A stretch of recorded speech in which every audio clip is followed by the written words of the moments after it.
ये बेतिया विधानसभा ये सीट है और यहाँ पर भी पूर्व उप मुख्यमंत्री रेणु देवी काबिज हैं जेडीयू पार्टी से। तो फिलहाल अब यहाँ पर इस बार कैसा मुकाबला नजर आ रहा है, सीट को स्कैन करने पर क्या नजर आता है, क्या ये जो सीट है इस बार कुछ नए समीकरण के साथ नजर आने वाली है, क्या यहाँ ट्रायंगुलर फाइट होगी, यहाँ के रिकॉर्ड्स क्या कहते हैं, उससे देखने पर स्कैन करने पर इस सीट को क्या नजर आता है। रंजन जी क्या एनालिसिस कर रहे हैं बेतिया सीट पर? देखिए, बेतिया विधानसभा की सीट भी एक हाई प्रोफाइल सीट रही है क्योंकि यहाँ से रेणु देवी चुनाव लड़ती हैं जो कि बिहार सरकार में अभी पशुपालन एवं मत्स्य विभाग की मंत्री हैं। इससे पहले वो उप मुख्यमंत्री भी रह चुकी हैं। 16 नवंबर 2020 से 9 अगस्त 2022 के बीच जो पहली बार एनडीए की सरकार बनी थी 2020 के बाद, तो उसमें वो उप मुख्यमंत्री भी थी। अगर आप बेतिया विधानसभा सीट को देखें तो यहाँ पर जो है एक समय बिल्कुल कांग्रेस का वर्चस्व था, कांग्रेस के अलावा कुछ और जो है वो दिखता नहीं था। लेकिन फिर उसके बाद जब आप 1990 से आइएगा तो यहाँ पर बीजेपी को पहली जीत 1990 में मिली और फिर 2000 से ये सीट जो है बीजेपी का ही होकर रह गई है, ऐसा दिखता है। तो पहले जहाँ कांग्रेस का वर्चस्व था अब बीजेपी का दबदबा दिखता है। हालांकि 2015 में रेणु देवी को हार का सामना करना पड़ा था जब महागठबंधन बना था तब। इसको अगर आप कालखंड में बांट कर देखें तो 1951 से 1985 के बीच कुल 11 विधायक जो है वो चुने गए बेतिया विधानसभा से, जिसमें 10 विधायक कांग्रेस के बने और एक निर्दलीय। तो इसी से आप कांग्रेस के डोमिनेशन का इस विधानसभा क्षेत्र में अनुमान लगा सकती हैं। फिर 1990 से 2020 के बीच में 8 चुनाव हुए हैं, उसमें से 6 बार जो है बीजेपी की जीत हुई है, एक बार कांग्रेस और एक बार जनता दल को कामयाबी मिली है। 1951 में 51-52 में यहाँ पहला चुनाव हुआ, प्रजापति मिश्रा बेतिया के पहले विधायक रहे। 1952 में बाई इलेक्शन हुआ तो केतकी देवी जीती, लेकिन फिर 1957 में यहाँ 2 विधायक चुने गए, एक सामान्य जाति से और एक अनुसूचित जाति से। लेकिन फिर उसके बाद जब आप देखते हैं तो 1962 से एक ही विधायक जो है यहाँ पर चुने जाते रहे। कुल 19 विधायक जो बने हैं उसमें सर्वाधिक 11 विधायक कांग्रेस से चुने गए हैं, बीजेपी दूसरे स्थान पर है, 6 विधायक बीजेपी के हुए हैं, जनता दल एक बार और निर्दलीय भी एक बार यहाँ से चुनाव जीतने में सफल रहा है। अब अगर आप इस चीज को देखिए कि यहाँ पर फाइट किस तरह से होती थी तो 1972 तक आप देखिएगा कि जीत तो कांग्रेस की हो रही थी लेकिन उसका मुकाबला भारतीय जनसंघ से हो रहा था। उसके बाद यह मुकाबला सोशलिस्ट पार्टी के साथ कांग्रेस का होने लगा, बीच में सीपीआई भी आया और फिर जो है बीजेपी की एंट्री हुई और संजय जायसवाल जो अभी सांसद हैं उनके पिता जो मदन प्रसाद जायसवाल थे उन्होंने पहली बार बेतिया में 1990 में कमल खिलाया था। अगर बेतिया में आप सबसे सफल उम्मीदवार की बात कीजिए जिन्होंने सर्वाधिक बार बेतिया विधानसभा में जीत हासिल की है तो वो नाम रेणु देवी का ही आता है।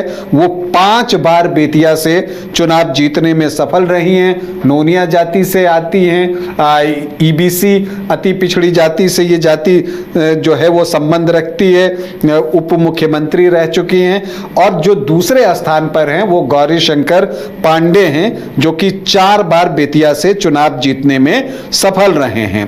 अब अगर आप यहाँ के आखिरी 3 चुनावों की बात कीजिए तो साल 2010 में यहाँ पर रेणु देवी जो है वो यहाँ पर चुनाव लड़ती हैं, तब वो सिटिंग विधायक थी।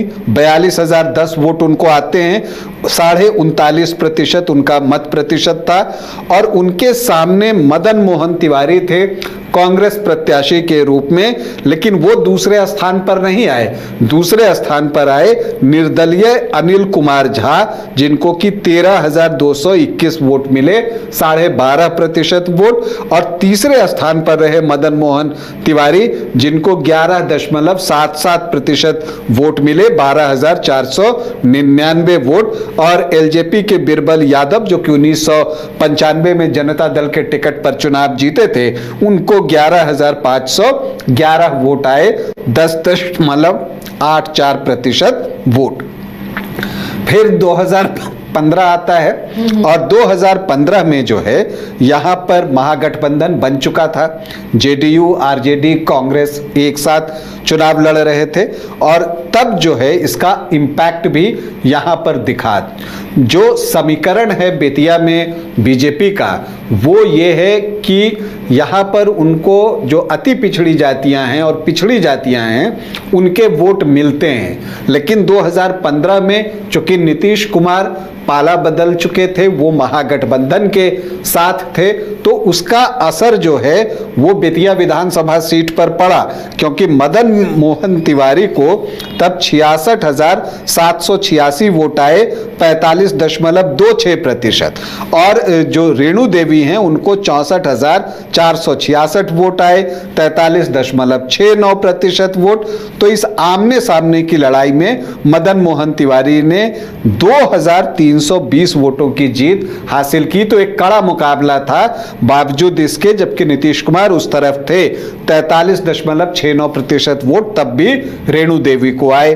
2020 में परिस्थितियां बदली, नीतीश कुमार वापस एनडीए में आए तो परिणाम भी बदल गया, क्योंकि तब रेणु देवी का जो मत प्रतिशत है वो 50% को क्रॉस करके 52.81% हो गया, 84,496 वोट आए। और मदन मोहन तिवारी को 66,417 वोट आए, तो 18,079 वोट से रेणु देवी चुनाव जीतने में सफल रही।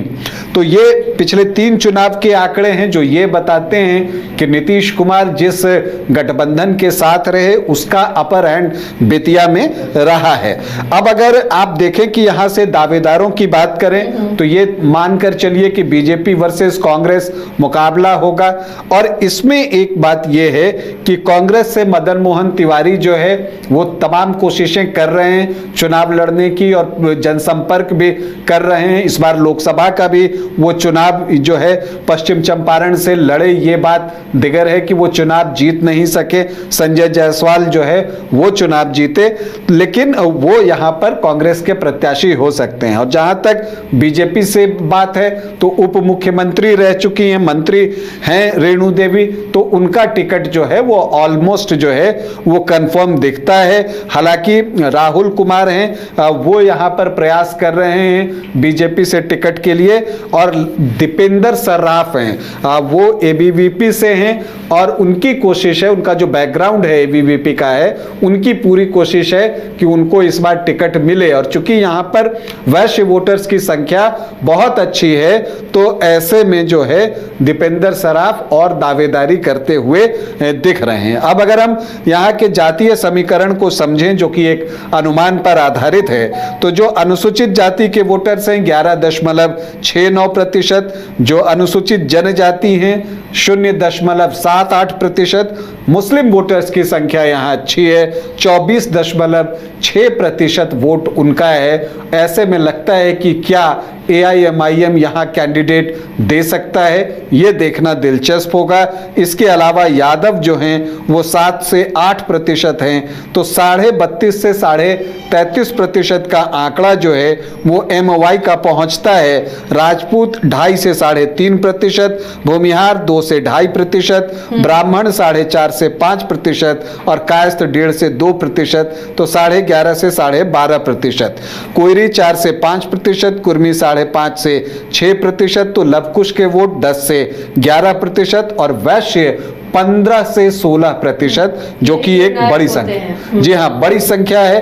तो आप देखते हैं कि 37-38% के आसपास आधार वोट एनडीए का पहुंचता है। लेकिन एक चीज यहां पर दिलचस्प है कि चूंकि प्रत्याशी कांग्रेस से मदन मोहन तिवारी होते हैं तो ब्राह्मण भूमिहार वोटों में एक सेंधमारी होती है, तो वहां पर MY बढ़ता है और एनडीए का परंपरागत वोटर्स जो होते हैं उनकी संख्या कम होती है। लेकिन यहाँ पर जो अदर ओबीसी ईबीसी हैं वो एक बड़ी संख्या में है, 17-18% के आसपास। और चूंकि रेणु देवी खुद ईबीसी हैं तो इस वोट का बड़ा हिस्सा जो है वो रेणु देवी के पास आता है। और यही वजह है कि जब नीतीश कुमार भी साथ होते हैं और लव कुश के वोट भी इनकी तरफ होते हैं तो उनका मत प्रतिशत 50% को क्रॉस कर जाता है। तो उसी उम्मीद में होंगी रेणु देवी, क्योंकि अगर वो जीतेंगी तो जीत का सिक्सर लगाएंगी।